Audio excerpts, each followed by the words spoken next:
step na sayaw pinauso. Ilan lamang ito sa mga TikTok trending ngayong 2023. Tunghayan natin ang video. Sa isang TikTok video ng mag-amang si Ella ay nagsasayaw ng LGBT Teeny Weeny Challenge kung saan may sarili siyang kakaibang step na idinagdag at maraming netizen ang humahanga sa taglay na galing sa pagsayaw ng kanyang anak na si Ella. At trending din sa TikTok ang For the Sun Challenge kung saan may giliw na sinayaw ito ng mga estudyante at ipinasa sa kabilang banda, nahataw at natatawa habang ginagawa.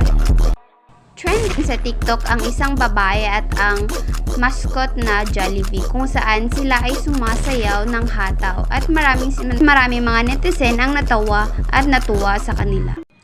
At papatalo ba naman ang preschool teachers at elementary teachers sa For the Sun Challenge? Syempre hindi, makikita natin ang mga ngiti at hataw ng kanilang pagsasayaw.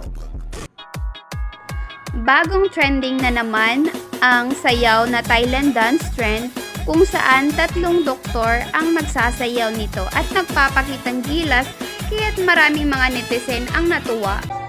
Tingnan naman ngayon sa TikTok ang video ng magpinsan na si Desiree Joy Atab at si Hika sa pata ng bonfire ni Olivia Rodrigo kung saan kuhang-kuha nila yung nota at birit na birit itong kumakanta habang naglalaba si Desiree at naghuhugas naman ng pinggan si Heka. Pumatok ito sa netizen sa kanilang talento sa pagganta na umabot ito ng million views at 100,000 na comments.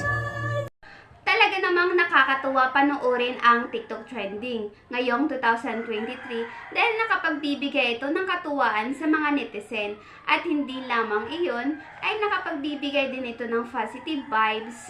Kaya huwag ka nang magpapahuli, mag-TikTok ka na din. Ako nga po pala si Cherry Salahay, Alisto Balita.